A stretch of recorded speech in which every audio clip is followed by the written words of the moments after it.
Hello student, discuss about the topic matrix.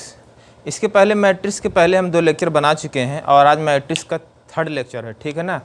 Matrix इसके पहले जो हमने बताया है मैट्रिक्स क्या होता है, ठीक ना। मैट्रिक्स इज अरेंजमेंट होता है, ठीक। मैट्रिक्स क्या है, मैट्रिक्स अरेंजमेंट एक है, इसकी वैल्यू कोई निकलती नहीं है, ठीक ना। और टाइप ऑफ मैट्रिक्स हमने पढ़ाया, ठीक।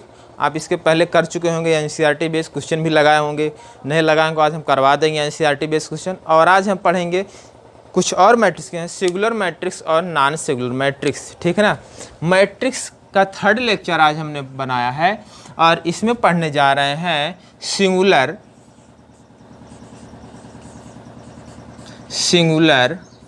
एंड नॉन सिंगुलर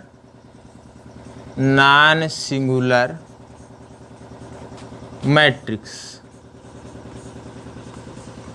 ठीक। सिंगुलर और नॉन सिंगुलर मैट्रिक्स, ठीक ना। अब सिंगुलर मैट्रिक्स क्या होता है, यहाँ पर हम बेटे लिख रहे हैं सिंगुलर मैट्रिक्स, ठीक ना। सिंगुलर मैट्रिक्स हेडिंग लगाएंगे आप। ये सब बहुत ही छोटे छोटे पॉइंट है, आप याद रखेंगे ना। इफ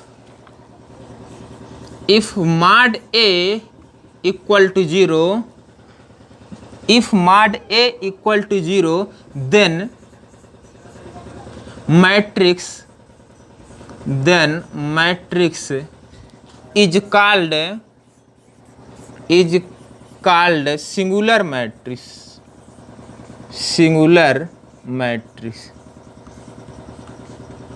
आया ना समझ में। मतलब कोई भी मैट्रिक्स है उसका mod A इक्वल टू 0 है तो वो सिंगुलर मैट्रिक्स होगी, ठीक। आया ना समझ में। दूसरी है एग्जाम्पल, अभी लगा रहे, कुछ देर में एग्जाम्पल लगा रहे हैं। अगला है non singular matrix. Non singular matrix क्या है, नॉन सिंगुलर मैट्रिक्स, ठीक। अगली हेडिंग, ठीक। इसमें भी if mod A not equal to 0, if mod A not equal to 0, then matrix is called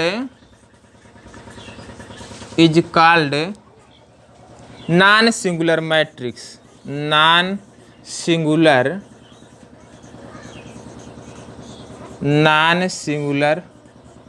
matrix, ठीक।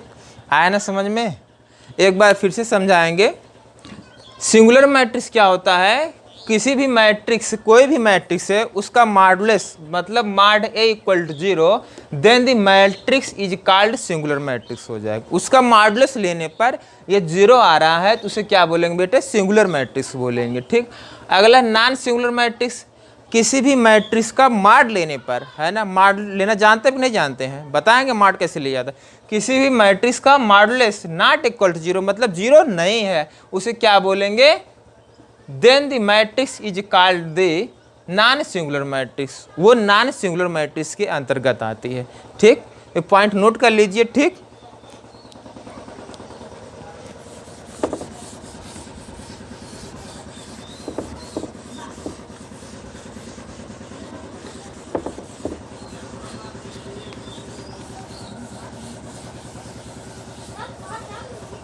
अब बेटे एग्जाम्पल लगाते हैं। एक example, find the value of x। एक क्वेश्चन करते हैं, find the value of x, find the value of x if, है ना। इफ क्या दिया गया है, if x plus 3 minus 1 0 1 0 1 x, ये इज सिंगुलर मैट्रिक्स,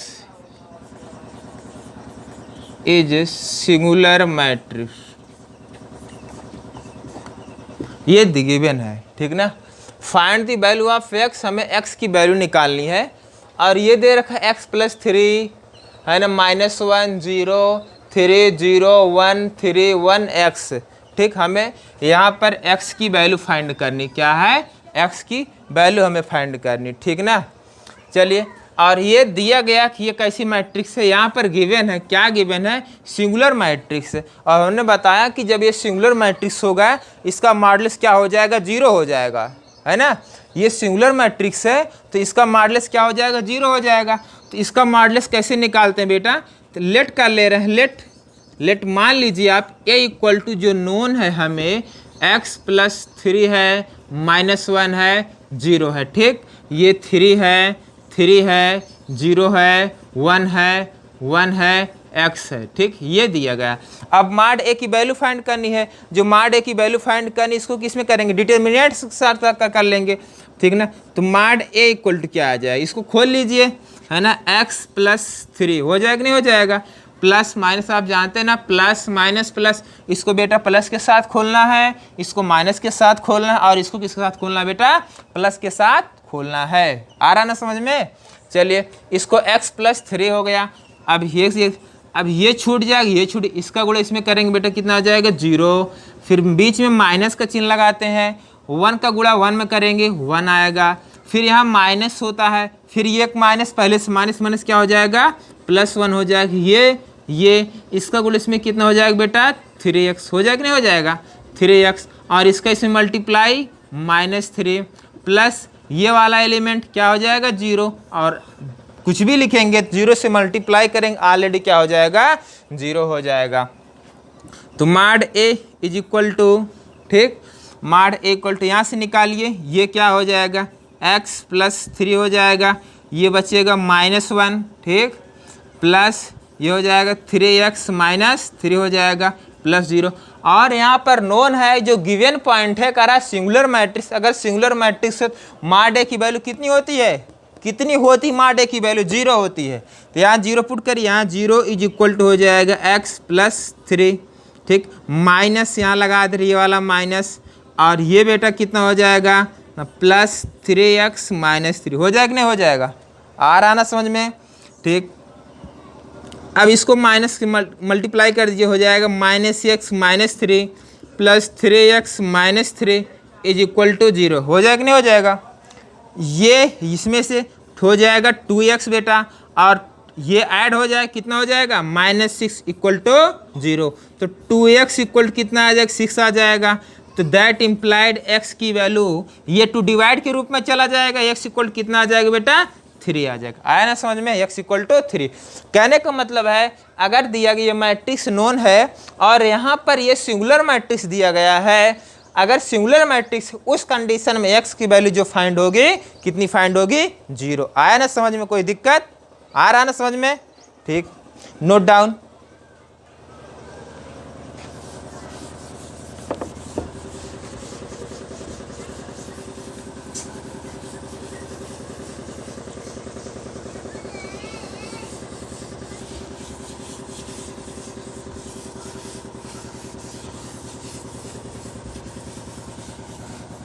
अब एक दो क्वेश्चन आपके लिए देते हैं, ठीक ना। आप ट्राई करिएगा, कोई दिक्कत होगी तो कमेंट करिएगा, ठीक ना। एक दो क्वेश्चन आपके लिए है। क्वेश्चन क्या है, बस ऐसे ही क्वेश्चन है, छोटे छोटे चुच्चे क्वेश्चन है। पहला क्वेश्चन आपके लगाते हैं, find the value of x की वैल्यू फाइंड करना। क्या करना है, x की वैल्यू आपको फाइंड करना है ना। इफ x प्लस 2 x -1, ये 3, ये 2, ये -1, ये 0, ये -1 और ये 5 है ना, ये है। इज सिंगुलर मैट्रिक्स,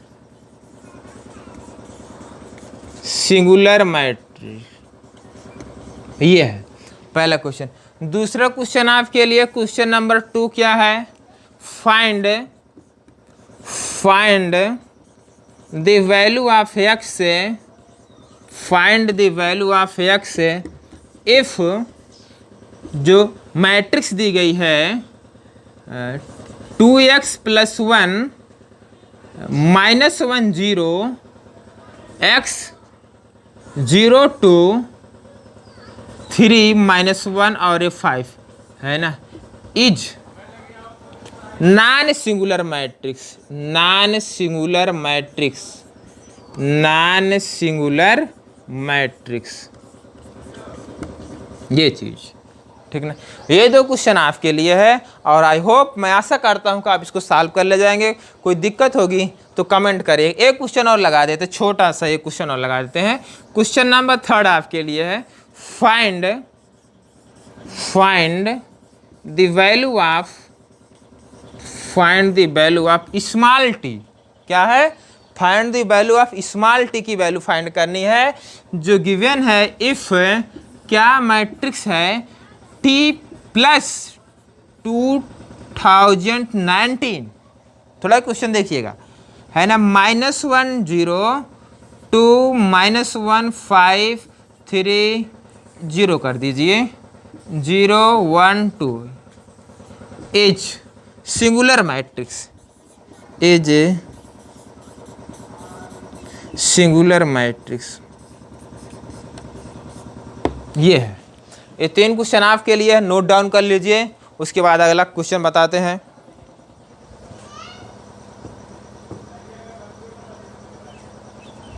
ठीक, हम नोट डाउन होगा बेटा।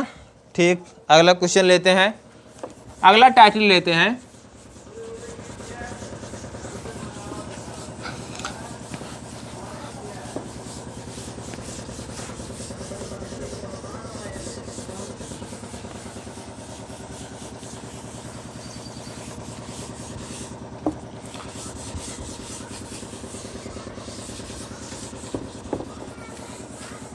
ये बोर्ड थोड़ा ख़राब हो चुका है, इस पर देखिए, इस पर जो है फ्रिक्शन ज़्यादा हो गया है इस पर, है ना। चलिए दूसरा बोर्ड लेते हैं, ठीक है ना।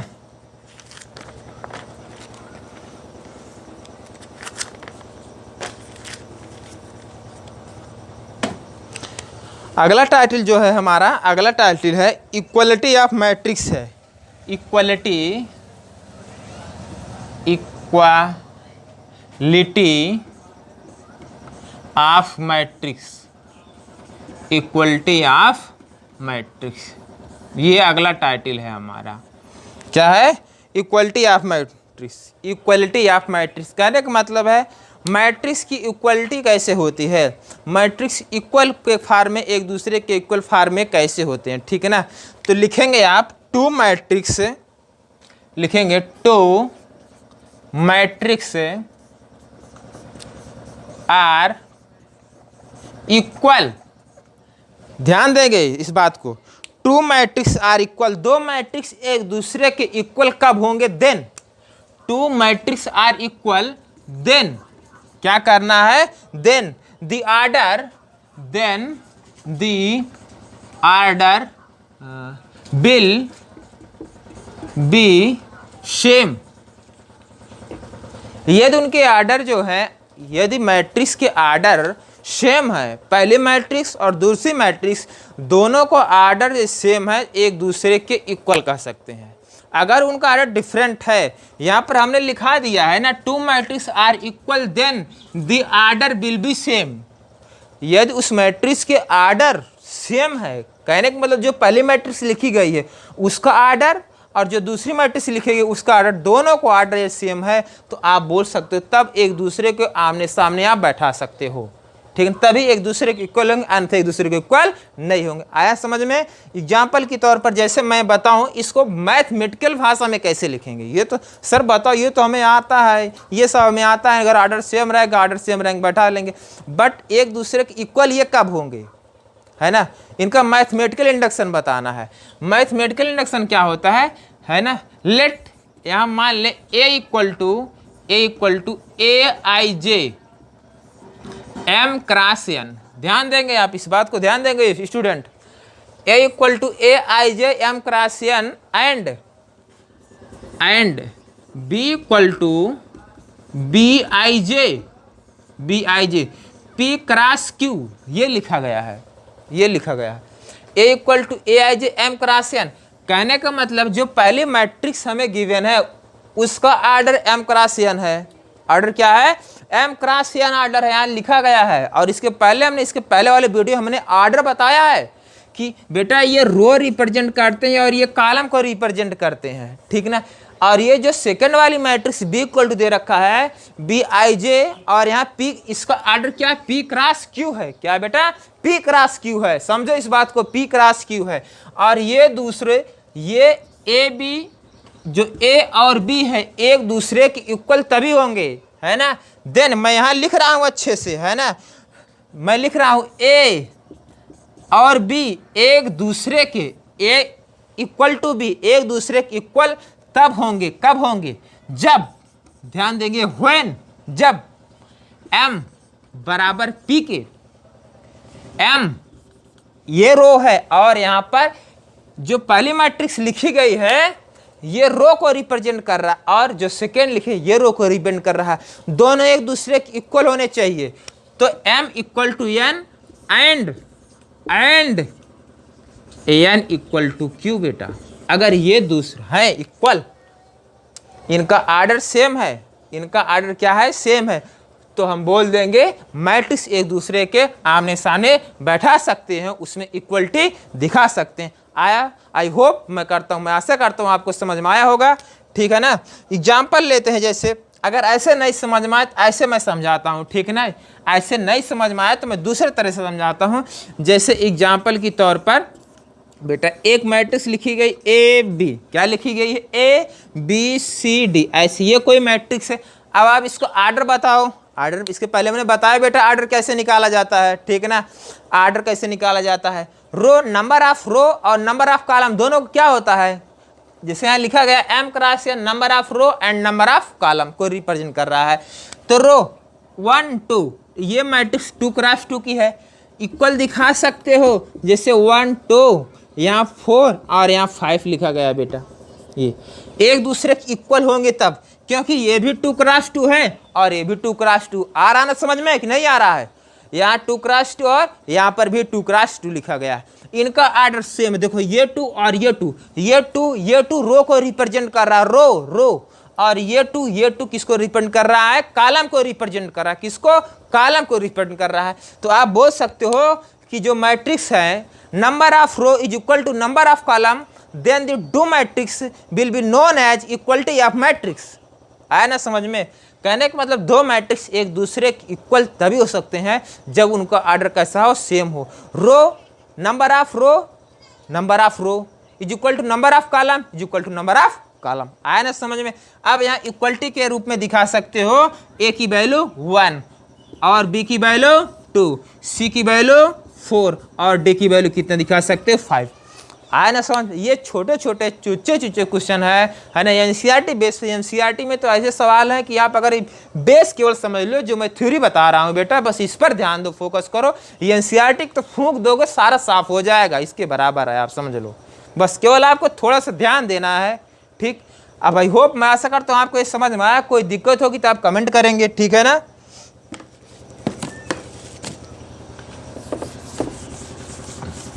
अब एक दो क्वेश्चन लगाते हैं। ऐसे ऐसे क्वेश्चन एनसीईआरटी में आप बेटा लगाइएगा ना, एक आध दो क्वेश्चन अभी करवा देंगे, उसके बाद जे लेवल क्वेश्चन आपको करवाते तो समझ में आएगा, ठीक। क्योंकि जब तक आपको थ्योरी नहीं आएगी तब तक आपको अच्छे अच्छे क्वेश्चन नहीं कर पाएंगे, क्योंकि आपको थ्योरी आना जरूरी है। जब तक थ्योरी नहीं आएगी तब तक क्वेश्चन आप नहीं कर पाएंगे। एक क्वेश्चन दिया गया है ना। क्वेश्चन क्या बेटा, इफ दे रखा है x माइनस वाई और यहाँ दिया 2x प्लस जेड और यहाँ दिया गया 2x माइनस वाई और यहाँ दिया 2z प्लस डब्लू इक्वल दे रखा है -1, ये 5 दे रखा है, 0 ये 13 दे रखा है बेटा। और कह रहा है देन फाइंड, क्या क्या फाइंड करना है, then find the value of x, y, z, w, ये सब की वैल्यू फाइंड करना। ये एक छोटा सा क्वेश्चन है, आप सॉल्व करेंगे। बता देते हैं कैसे क्वेश्चन सॉल्व होगा, ज़्यादा दिमाग नहीं लगा। बस क्या आप देखो, अगर उन दोनों को ऑर्डर क्या है, ऑर्डर पर ध्यान दो, ऑर्डर पर ध्यान दो, ऑर्डर पर। अगर उनका ऑर्डर सेम है तो आप ऐसा कर सकते हो, अन्यथा कर नहीं सकते हो, ठीक। तो 2x2 की मैट्रिक्स देख रहे हो, आर्डर 2x2 है, यहाँ पर भी 2x2 है, तो एक दूसरे का आमने सामने बैठा सकते हो, नहीं बैठा सकते हो, बिल्कुल। तो यहाँ से बेटा देखो x minus y is equal to -1, ठीक। और यहाँ से क्या हो जाएगा बेटा 2x plus z is equal to कितना हो जाएगा 5 यहाँ से। और यहाँ से क्या हो जाएगा बेटा 2x minus y is equal to 0। यहाँ से हो जाएगा 2z plus w is equal to 13। हो जाएगा नहीं हो जाएगा? हो जाएगा। आ रहा ना समझ में? अब क्या करना है, इन जो इक्वेशन आया है ना, जो इक्वेशन है इनको सॉल्व करके वैल्यू फाइंड कर दो बस। चलिए ठीक है, ये वाला इक्वेशन नंबर 1, 1, 2, 3, 4 कुछ भी कर लो। तो हम ये वाला क्वेश्चन सॉल्व कर रहे हैं। इक्वेशन सॉल्व करना आप जानते ही हो ना, अगर सेम साइन है तो क्या करते हैं, सब्ट्रैक्ट करते हैं, और डिफरेंस साइन है तो बेटा ऐड करते हैं।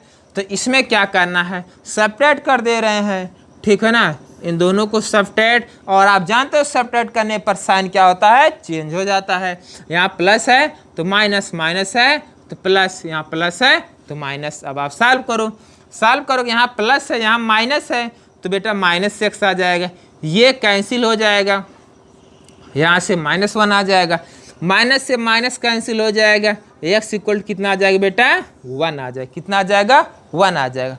अब क्या करना है, x की वैल्यू उठा करके इसमें चाहे इसमें पुट कर दो, किसी भी क्वेश्चन में पुट कर दो, कोई दिक्कत नहीं, चाहे इसमें पुट कर दो, ठीक है ना। इस वाले क्वेश्चन पुट करते हैं 1, ये y, ये -1।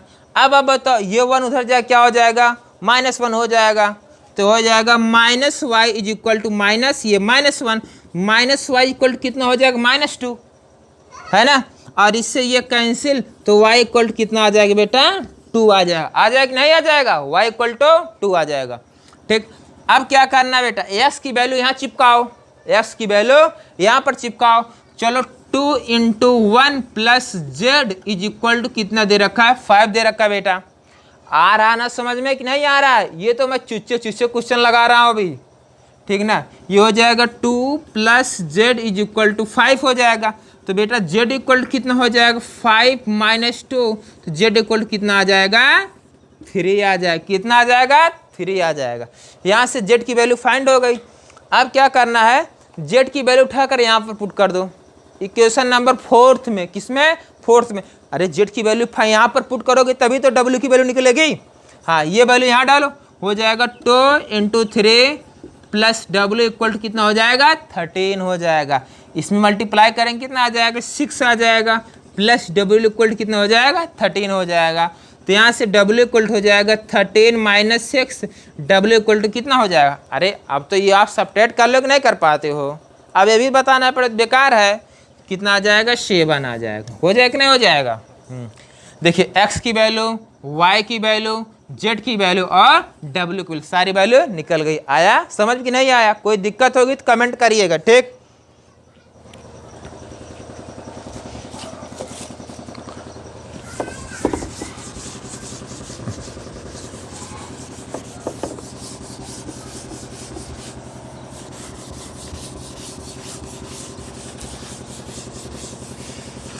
अब ऐसे क्वेश्चन 1-2 क्वेश्चन और लगाते हैं आपके लिए, है ना। थोड़ा एनसीईआरटी बेस्ड 1-2 क्वेश्चन आपके लिए दे देते हैं, आप ट्राई करेंगे, ठीक। क्वेश्चन क्या है, क्वेश्चन बेटा है दिया गया है, इफ दे रखा है क्या x प्लस वाई, यहाँ a माइनस बी दे रखा है, यहाँ 2x माइनस वाई दे रखा है, यहाँ 2a प्लस बी दे रखा है, ठीक है ना।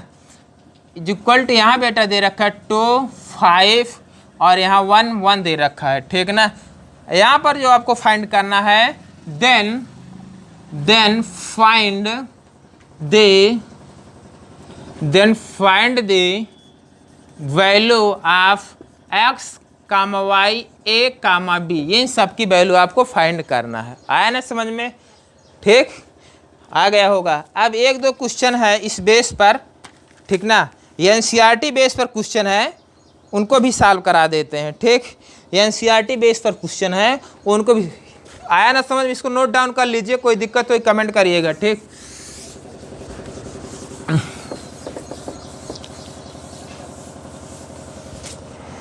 एक क्वेश्चन अगला पॉइंट आप नोट करेंगे। अगला पॉइंट क्या है? अगला पॉइंट बेटा, अगला पॉइंट है scalar multiplication. Scalar multiplication of matrix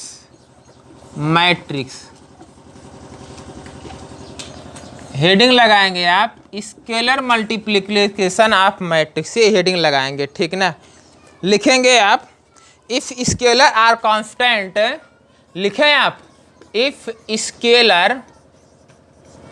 scalar हो या कांस्टेंट हो, बात एक ही चलती है। स्केलर या कांस्टेंट हो, बात एक ही चलती है। स्केलर हो या कांस्टेंट हो तो बात एक ही चलती है।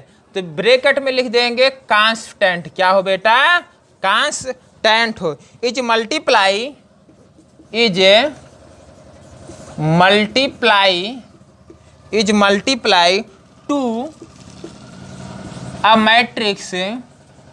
टू अ मैट्रिक्स है ना।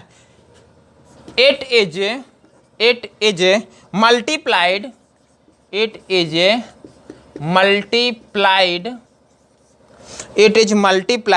टू ईच एलिमेंट, क्या है? To each element of matrix. आया ना समझ कि नहीं आया? नहीं आया समझ में? मैं समझाता हूँ।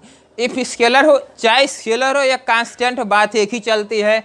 Is multiplied to a matrix, it is a multiplied to each element of a matrix. यदि किसी भी स्केलर से आप मल्टीप्लाई कर रहे हो मैट्रिक्स में किसी भी स्केलर से मल्टीप्लाई कर रहे हो, तो यहाँ लिखा गया है कांस्टेंट हो या स्केलर हो, वो मैट्रिक्स के सारे एलिमेंट में गुणा हो जाता है। मतलब जो है मैट्रिक्स के सारे एलिमेंट में मल्टीप्लाई हो जाता है, ठीक। यदि किसी भी कांस्टेंट का, आप ध्यान से सुने बच्चों, यदि किसी भी कांस्टेंट, किसी भी अचर है ना, किसी भी अचर राशि का सारणिक में गुणा कर रहे हैं, तो सारणिक के सभी एलिमेंट में उसका मल्टीप्लाई हो जाता। आया? इसको मैथमेटिकल भाषा में सर दिखाओ ना, कैसे लिखेंगे? दिखाओ ना सर। हाँ, दिखाते हैं ना। देखो आप तो रोने लगते हो। देखो मैं दिखाता हूँ कैसे। जैसे के, ये क्या है? स्केलर है। के जो कांस्टेंट या स्केलर।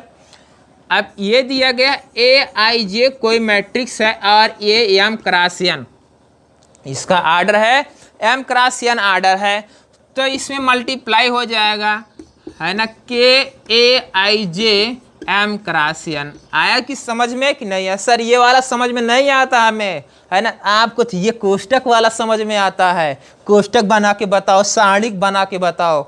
नहीं आएगा समझ में? आएगा, धीरे धीरे आएगा बेटा। जैसे मैं एग्जाम्पल लगा देता हूँ, वो भी वाला एग्जाम्पल लगा देता हूँ आपके सामने, है ना।